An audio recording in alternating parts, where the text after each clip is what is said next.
Bom dia, meus amigos que gostam de curtir, de assistir, de compartilhar os meus canais de Facebook, YouTube e Instagram. Bom dia para vocês. Eu estou mais uma vez na casa do meu irmão, amigo Jairo, aqui no bonito bairro de Passaré, em Fortaleza. Bom dia, viu, pessoal? Hoje é o dia das mães, dia 8 de maio de 2022, domingo. Bom dia.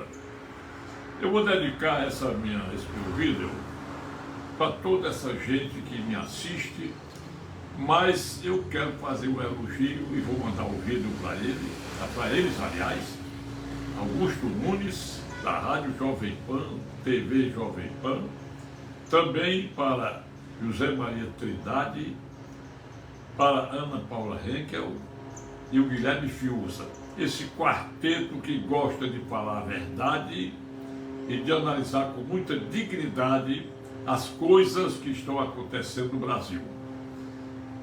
E o melhor é o comando, o âncora, que é o Vitor Braulio, grande locutor, grande homem de rádio, televisão e jornal. Mas eu baixo a cabeça para você, Augusto Nunes, sem demérito dos demais, que cada um tem seu estilo, tem seu estilo. Eu sou o doutor Heleno Lopes, falo de Fortaleza. Eu tenho 82 anos, vou completar 60 anos de advogado, no dia 22 de novembro próximo. Vou fazer agora, no dia 25 de maio, 58 anos que eu perdi minha visão, enxergo com os olhos dos outros, mas dá para andar, dá para ver vultos, né? De qualquer forma, estudo direito todo dia. Advogo ainda e fico muito feliz em falar de direito e dizer aquilo dentro do direito que outros não dizem. E vou dizer aqui, fazer só um relatório daquilo que eu venho dizendo, mas antes eu quero dizer que me pediram para falar uma coisa que não é difícil, é muito demorada, que é o direito do consumidor. Se eu vou falar nisso, tem que ser uma semana. Eu vou falar uma coisinha só. E também sobre legítima defesa e defesa putativa. Vou falar, né?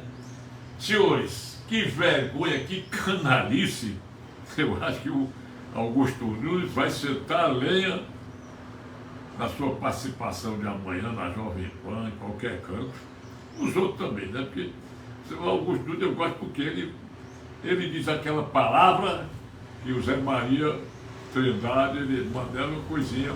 Gosto da Ana Paula Henkel, que ela sempre está vendo lá de Los Angeles, na Califórnia. Gosto do Rodrigo Constantino, que não participa, mas é do outro, ele briga muito com aquele Piterno. O sujeito indigesto, esse tal de Piterno. Destoa dentro da Jovem Pan. Eu gosto muito também do Marco Antônio Almeida, muito bom.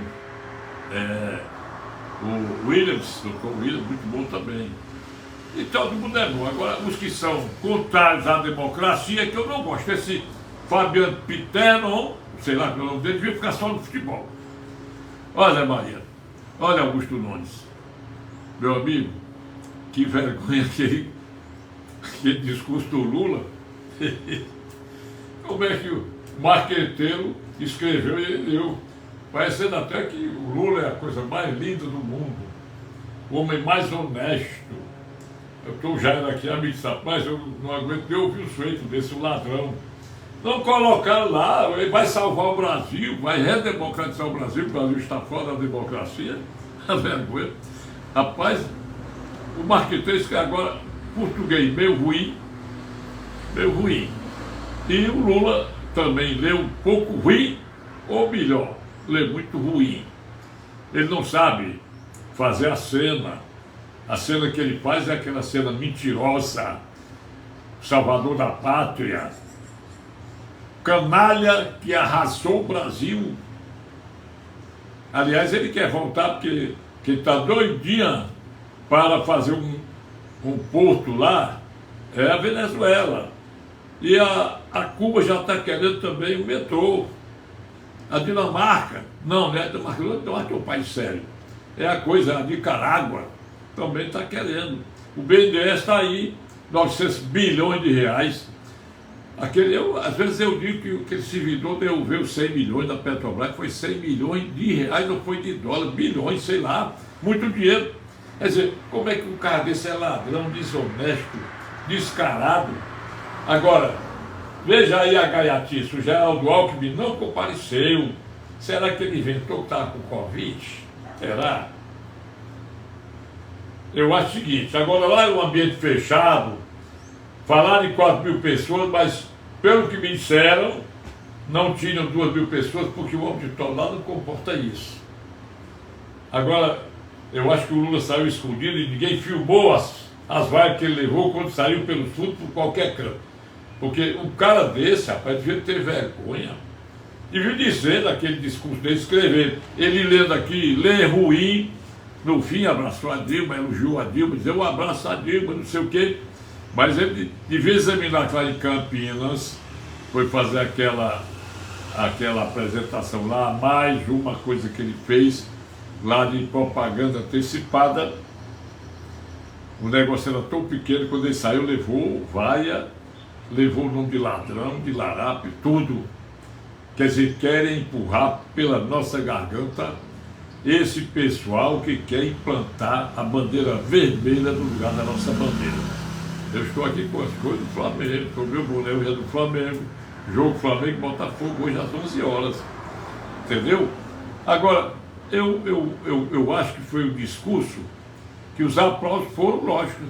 Você está trancado numa casta só de marginais da quadrilha, porque o pessoal come pão com mortadela, é diária para o pessoal que invade propriedade.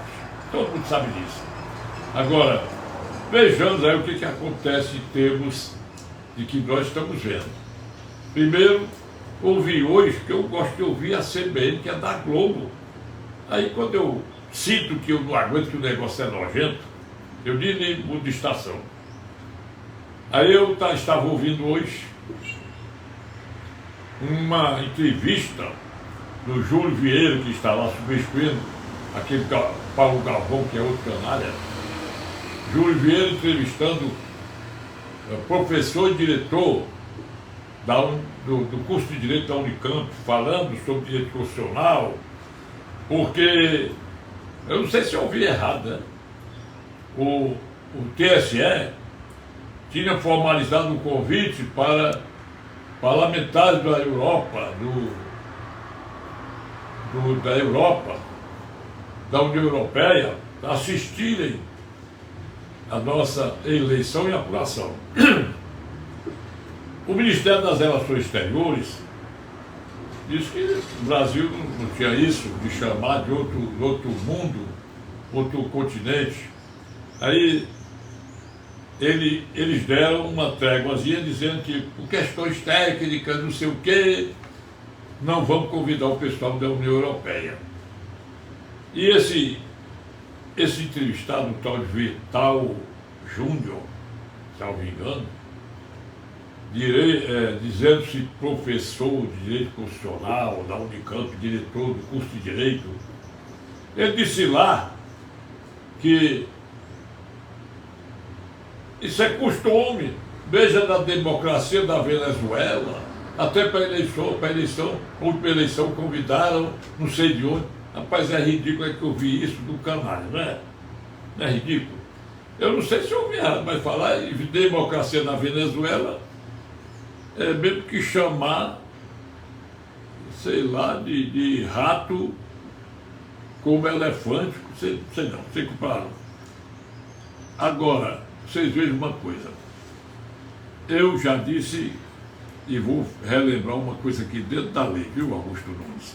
Ouviu Zé Maria Trindade, ouviu Guilherme Fiuza, ouviu Ana Paula Henkel, ouviu Vitor Brown. É Vitor Brown, meu nome do âncora. Eu vou relembrar o que eu venho dizendo, só um resumo dentro da lei. Primeiro, a Constituição Federal, no artigo 561, ela consagra só 2 tipos de prisão: a prisão em flagrante e a prisão por ordem judicial. Ninguém será preso senão em flagrante delito ou por ordem de autoridade judiciária competente tal, e outras regras de prisão civil, prisão disciplinar. Mas criminalmente são essas duas.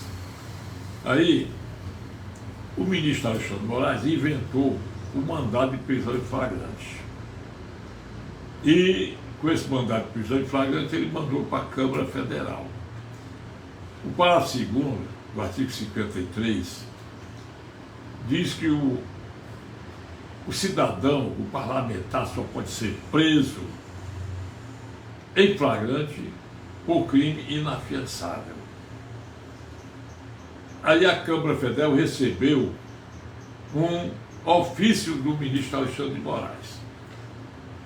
O Arthur Lira tinha colocado o relator, aí disseram que ele ia dar parecer contra, mudou para a Magda Mofato, que para mim foi a mulher mais espetaculosa, entre aspas, que eu já vi, em termos de falácia, de ilegalidade e de fala imoral, desonesta, sem respeito.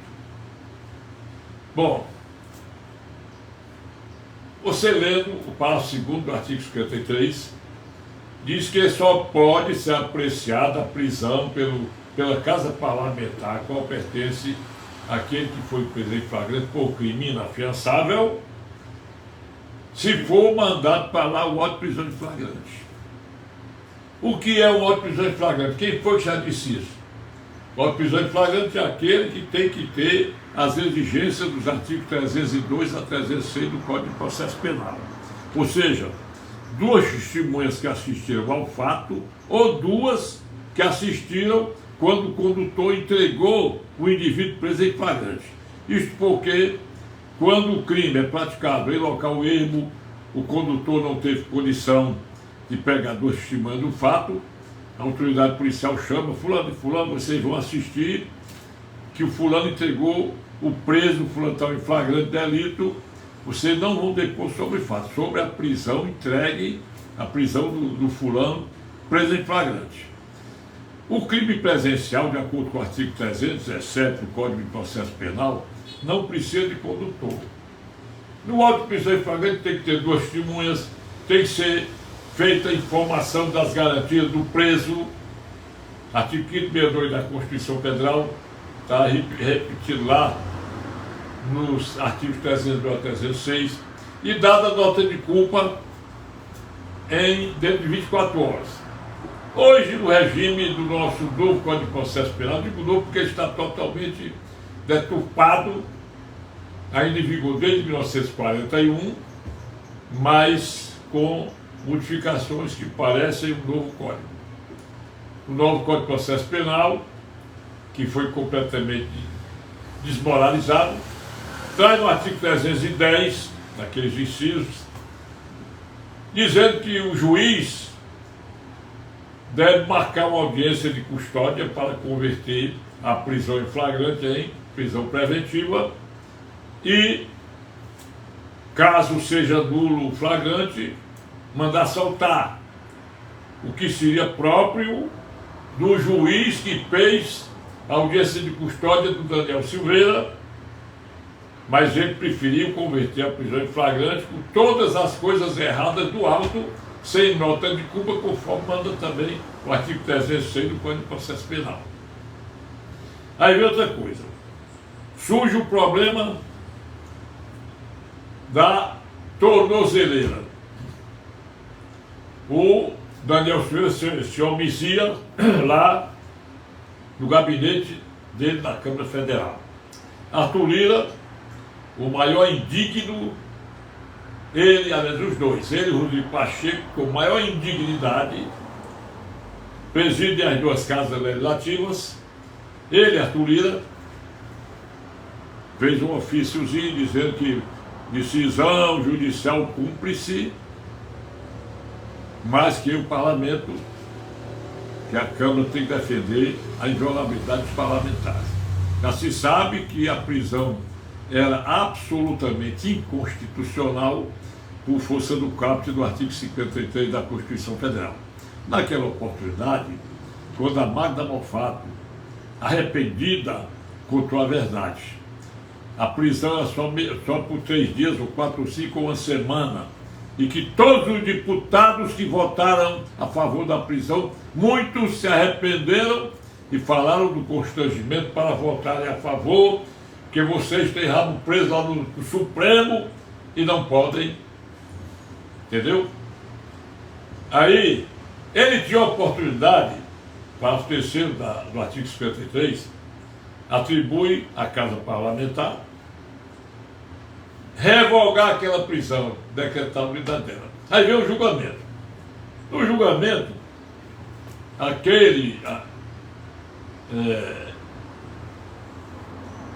Augusto Nunes, que você diz um bocado de qualificativo, que eu não digo assim com medo, você é um cabo de coragem, né?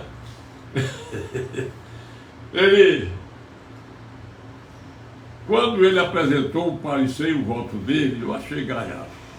Olha bem, é que a lei de segurança nacional foi revogada e o princípio da irretroatividade da lei penal nova, somente favorecendo o réu, diz o artigo 5º, inciso 40 da Constituição. Nenhuma lei penal poderá retroagir, a não ser para beneficiar o réu. Ele pegou dentro daquilo que é chamado, não o princípio da irretroatividade, é o princípio da ultraatividade, aplicando a lei nova, mais branda, para favorecer o réu. Aí é onde o pessoal se enganou.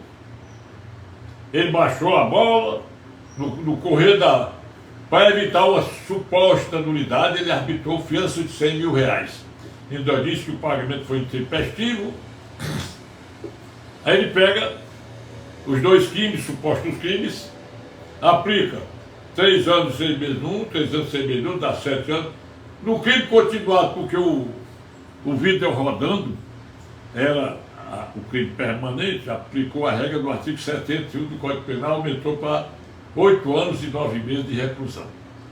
Regime fechado, dentro dos parâmetros do artigo 33 do Código Penal, só tendo direito à progressão, de conformidade com os artigos 112 e seguintes da Lei de Execução Penal. Olha bem, aí, ora, meu amigo, se o próprio parágrafo 2º do artigo 53 diz que a prisão só pode ser por crime não afiançável, no momento que esse crime, por brandura da nova lei, passou a ser afiançável, morreu a prisão, no princípio da ultratividade. Quer dizer, nada disso o pessoal vê, ninguém enxerga isso. Agora vamos a outras coisas. Isso aqui eu já acho que você já entendeu o que eu quero dizer, não é? Vamos a outras coisas aqui. O Renan Calheiros estava soltando os cachorros em cima do Luiz Fux, ministro, presidente do Supremo Tribunal Federal. Era até a hora do Luiz Fux pegar os processos dele e botar na pauta para dar andamento. Por que ele tem o direito de abafar esses processos dele, quando a própria Constituição, no artigo 5º, inciso 78, diz da celeridade processual, e os artigos 400 a 403 do Código de Processo Penal estabelecem o prazo de 60 dias para a conclusão de uma instrução criminal. Mas ele tem crime que tem um inquérito lá, até hoje nada, né? Nem recebido foi. Bom, eu queria pelo menos aquele que a denúncia foi recebida. Aquele aí vai morrer, vai prescrever já já. Olha bem, baixo do Renan, não sei se ele já tem 70 anos. Bom, ele soltando os cachorros do Luiz Fux, porque a Assembleia Legislativa de Alagoas estava pronta para eleger um governador tampão, porque o governador, filho dele, ele renunciou porque vai ser candidato a senador, para serem 2 Renans lá na Câmara. Se um já é um troço, imagine 2. Aí, o vice-governador foi eleito prefeito de Arapiraca, salvo engano. O presidente da Assembleia, sendo candidato, não podia assumir, não quis assumir. Qual seria a saída?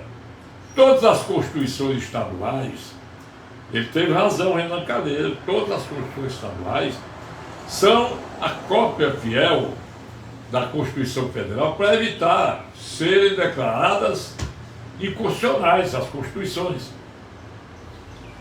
E o artigo 81 da Carta Política Brasileira, nossa Constituição Federal, diz lá que quando há uma vacância dos cargos de presidente e vice-presidente da República, o caso aí, governador, vice-governador, se acontecer na primeira metade do mandato, dentro de 90 dias, serão realizadas eleições diretas, sendo na segunda metade, o presidente da Assembleia deve convocar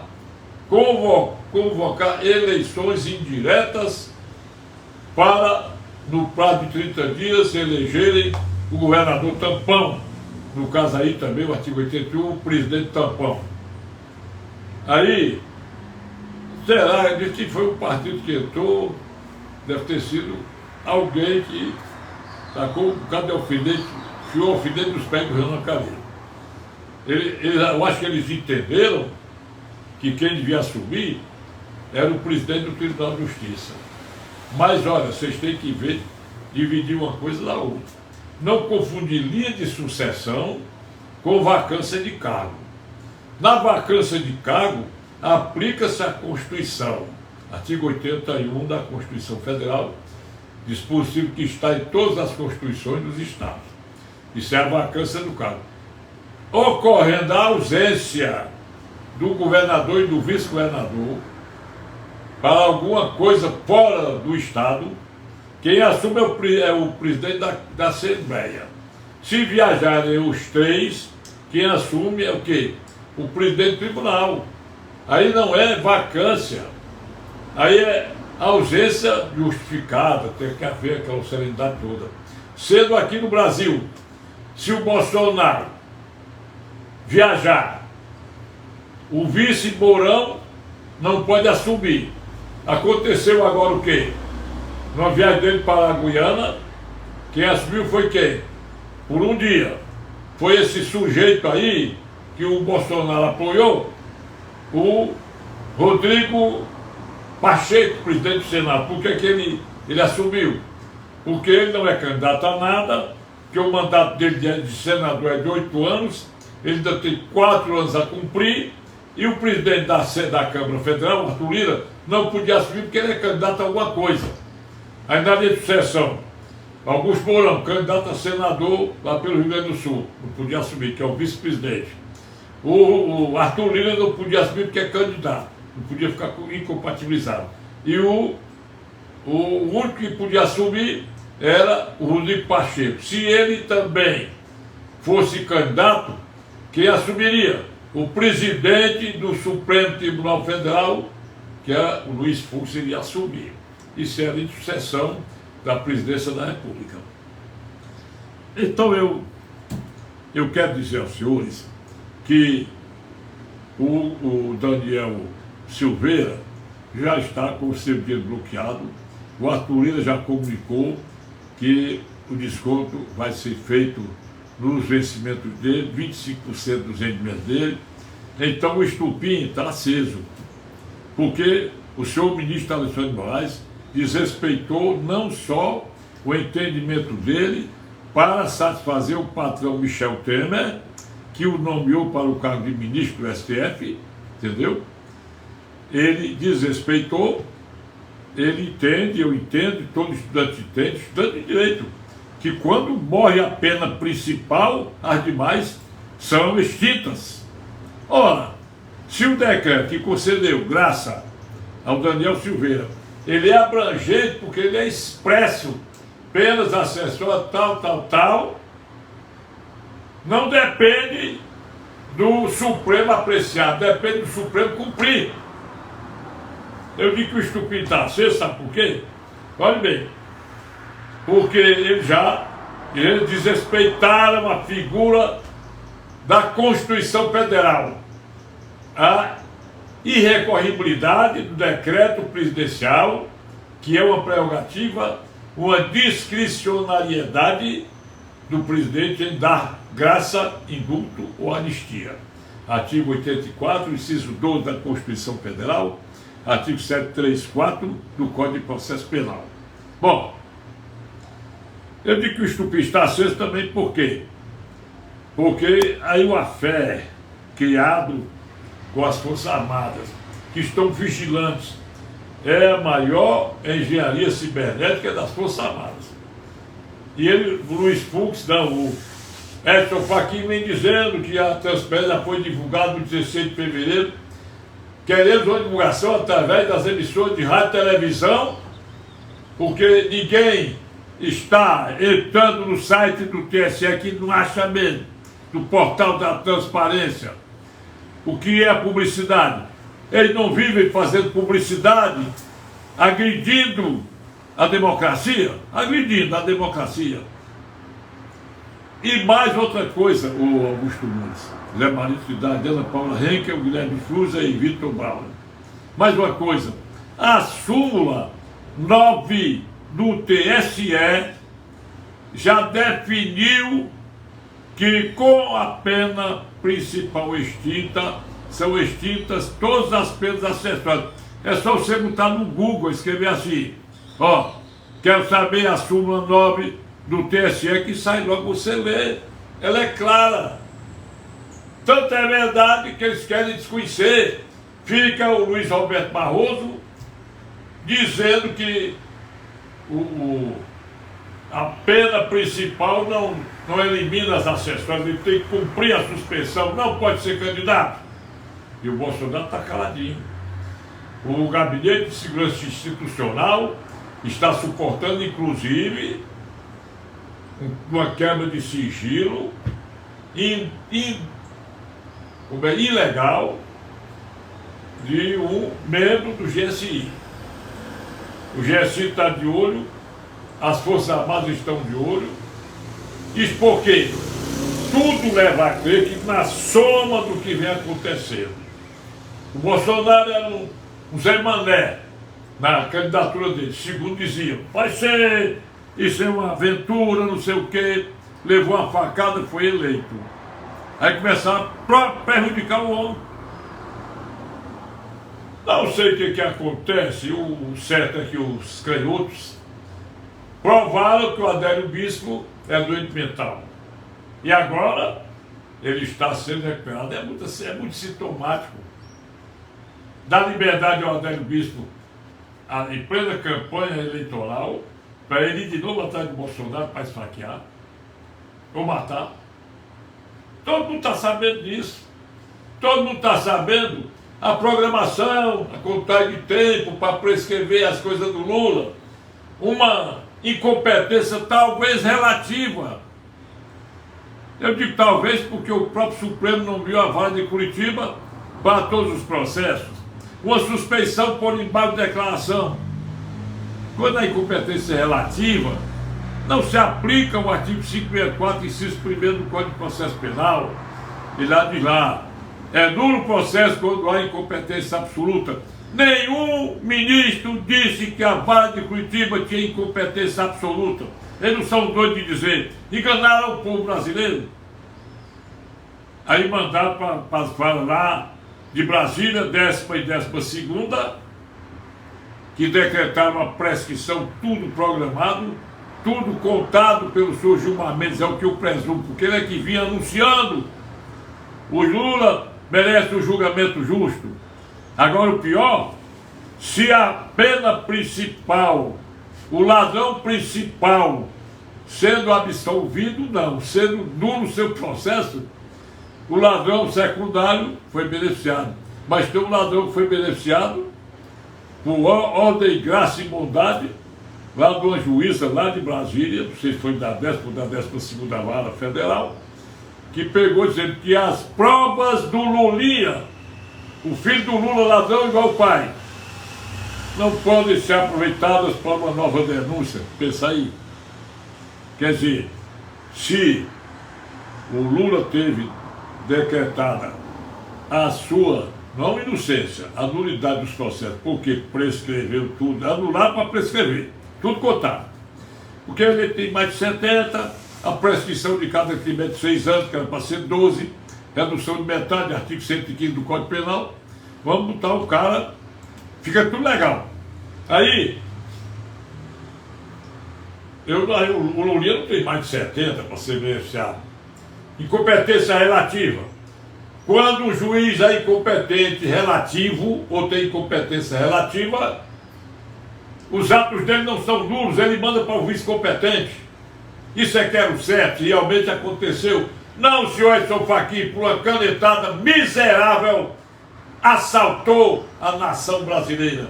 O Supremo Tribunal Federal merece respeito. E os ministros desrespeitam a nossa excelsa Corte, guardiã da Constituição Federal, conforme está bem explicitado no artigo 102 da Constituição Federal. Eu não digo uma palavra só contra o Supremo. O Supremo é sublime. O Supremo é a coisa mais linda do mundo. Já fiz sustentação oral no tempo que um dos ministros de lá era o grande Nélio da Silveira. E agora eu vejo a nossa alta corte sendo maltratada por seus próprios componentes e bem assessorada por uma Denise Ribeiro, que é uma delegada de Polícia Federal que vive lá para ajudar a fazer as misérias, e essa Lindora Araújo que devia ter vergonha de ser vice-procuradora e dizer tanta inconstitucionalidade. Meu bom dia para vocês. Eu vou agora falar sobre o direito do consumidor. Eu vou dizer só as 3 palavras. Vamos pegar aqui um ponto fundamental que fazemos, a revisão de prestações em alienação fiduciária. Partindo disso, nós temos que ver o seguinte: quando o Supremo Tribunal Federal julgou improcedente uma ação proposta pela FEBRABAN para não aplicar o CDC aos contratos bancários, o Supremo julgou improcedente, tentando regulamentar o artigo 192 da Constituição Federal, que nunca foi regulamentado. Mas ele premiou os bancos. O consumidor pode negociar com o fornecedor todas as cláusulas do contrato, inclusive não tem anatocismo quando se trata de consumidor. A súmula 121 do próprio Supremo proíbe o anatocismo, que é o juro sobre juro. Bom, só que espalharam-se formulários de contrato até pelas revendedoras de sucata de veículos, e não tem nenhum banco negociando. O vendedor da loja manda você assinar um contrato, promete a segunda via, não dá. O Superior Tribunal de Justiça já decidiu muitas vezes, em homenagem a essa decisão pretoriana lá do STF, que todo contrato bancário deve ser negociado com o consumidor. O próprio artigo 53 do Código de Defesa do Consumidor diz que não pode haver cláusula que decrete a perda de prestações pagas. Você nunca viu um carro apreendido, você pagou, são 48 prestações, pagou 40, você nunca viu o banco devolver um centavo. Aliás, esse decreto-lei 911/69, com muitas modificações, é a maior peste que existe na lei brasileira em termos de prejuízo para o cidadão. O Congresso deveria reformular isso. Aí você pega, entra com a ação, eu sempre entro com a ação declaratória de nulidade das cláusulas contratuais. Nas alegações eu digo, primeiro, não recebeu cópia. Segundo, não negociou as cláusulas. Terceiro, só sabe que o contrato é o número tal, porque veio no CANE.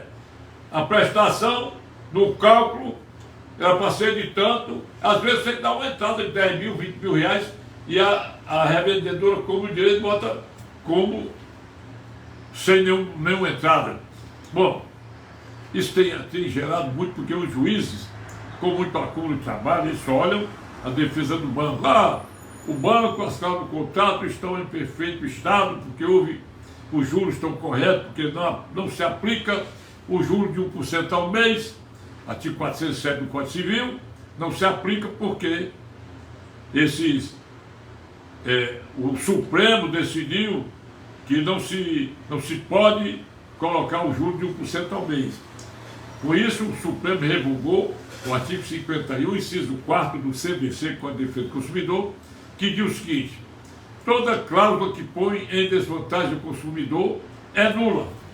Então isso aí, no artigo 54, parágrafo 3º, também não é observado. Todas as cláusulas de contrato devem ser redigidas em tamanho 12, porte 12 no mínimo, e de fácil entendimento. Você está assim, não sabe o que assinou, o cara que vende quer a comissão dele, depois o banco vem dizendo, promete mandar uma cópia do contrato para a casa do comprador, e no fim não manda, e o juiz ainda julga muitas vezes a ação declaratória improcedente e procedente à busca e apreensão. Então o consumidor deve estar atento, negociar os juros. Meu amigo, só aceito juros de 1,5% ao mês ou 1%.